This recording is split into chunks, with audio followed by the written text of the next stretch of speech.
खालिक कायनात ने इंसान की हिदायत की खातिर 1,24,000 अंबिया माबूस फरमाए। उनको मुख्तलिफ लोग, कबीले, शहर और मुल्क की तरफ माबूस फरमाया, मगर फ़लस्तीन वो वाहिद मकाम है जहाँ पर कसीर तादाद में अंबिया भेजे गए। अर्ज़ फ़लस्तीन का कदीमी नाम अर्ज़ कैनान भी है, जो सरज़मीन अरब से आने वाले कैनानियों की निस्बत से रखा गया। हज़रत हैकूक भी उन अंबिया में से हैं जिनको बनी इसराइल की तरफ माबूस किया गया। लफ्ज़ हैकूक इब्रानी ज़बान का लफ्ज़ है जिसकी माना है गले लगाना। आपके नाम का जिक्र दुआए उम्मे दाऊद में भी हुआ है। उसके अलावा तौरात में भी आपका नाम मज़कूर है। दोस्तों, तारीख आपकी पैदाइश का वक्त व मकाम बयान करने से कासिर है, मगर कुछ लोग आपकी हयात को 607 क़िबल मसीह पर कयास करते हैं और कुछ लोगों का ख्याल है कि आप 642 क़िबल मसीह के दौर में रहते थे। अगर मुहक्किकीन और मौरखीन की मानी जाए तो आप हजरत दानियाल के दौर के हैं। आपको बताता चलूं कि हजरत हैकूक अलैहिस्सलाम हजरत मूसा अलैहिस्सलाम की औलाद में से थे। यहूदी रवायात के मुताबिक जब हजरत हैकूक अलैहिस्सलाम पैदा हुए तो आपसे जिंदगी ले ली गई। इस अमर को देखकर आपकी वालदा ने बेहद गिरिया किया। उसके बाद आपकी वालदा ने आपको गले लगाकर अपने बिस्तर पर लिटा दिया और फिर नमाज के लिए खड़ी हुई। रवायत में बयान है कि आपकी नमाज खत्म ही नहीं हुई थी कि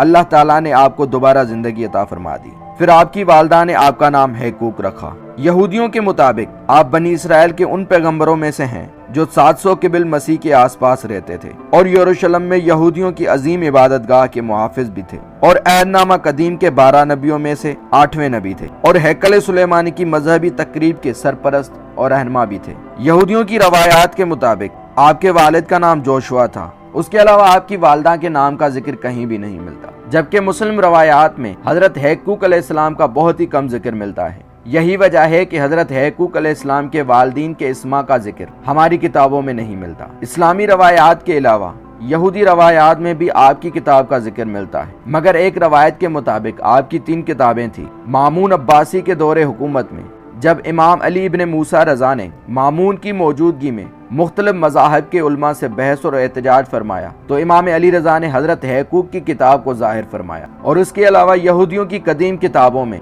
हज़रत हैकूक की किताब 35वीं किताब है जिसका नाम किताब नबूवत। यहूदियों के यहाँ इस किताब को खास मंजिलत और अहमियत हासिल है और उनके यहाँ आला मकाम रखती है। हजरत हैकूक अलैहिस्सलाम ने भी तमाम अंबिया की तरह हमारे आका खातमुन नबीईन सल्लल्लाहु अलैहि वसल्लम की आमद की बशारत दी है और फरमाया कि अल्लाह ताला फारान से हक जाहिर करेगा और आसमान तस्बीह अहमद से पुर हो जाएगा। उनकी उम्मत और उसके सवार दरिया में भी जंग करेंगे जिस तरह खुश्की में भी करेंगे। दोस्तों, फारान एक पहाड़ का नाम है जो मक्का से थोड़े ही फासले पर वाक़ है।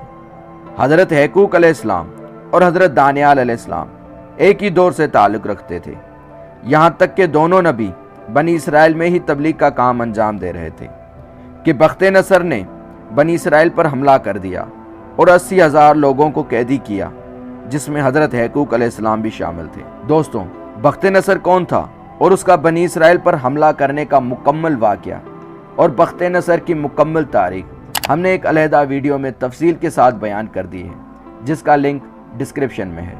इसके बाद हजरत हैकूक अलैहिस्सलाम बख्ते नसर की कैद से रिहाई मिलने के बाद आप और आपके असाब ने ईरान का सफ़र इख्तियार किया और वहीं पर आपने वफ़ात पाई। आपकी कब्र मुबारक ईरान के शहर यसरकान में वाक़ है और ईरान के सन 72 में आपकी कब्र मुबारक का पता चला, जो कि एक सरदाब में वाक़ थी, जहां पर आपका जिस्म मुबारक देखा गया जो सही व सालिम मौजूद था। आपकी कब्र मुबारक को दोबारा नए सिरे से तामीर किया गया और आज भी काफ़ी ज़ायरीन आपकी ज़ियारत के लिए आते हैं।